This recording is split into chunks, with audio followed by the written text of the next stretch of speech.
Мериха ги от Петрохан. За съжаление, убити. Какво ще кажат това хората, които го защитаваха то? Бил много добър, бил спасил хора от пещери.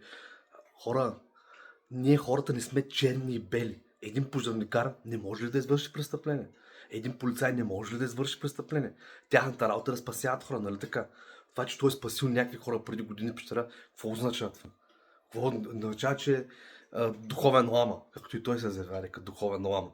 Значи, моля ви се, на никакви духовни лами не вярвайте. Духовни лами, духовно израстване, като чуя такива приказки от хората ми говорят, винаги съм казал, че тръгне от такива хора. То се усеща, че имаш нещо наредно в този човек. Ще ми правиш детски лагери по 8, 10, 12 годишни деца постоянно покрай тебе. Какво правят тези деца постоянно покрай тебе? Невинен човек не бяга. 3 трупа, заснели сте камерите на апи, че тръгваш с кемпера си и децата. Невинен човек не бяга.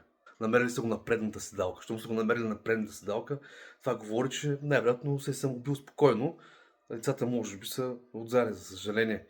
Бяха облъчени тотално. И ви приятели, той е бил много добър.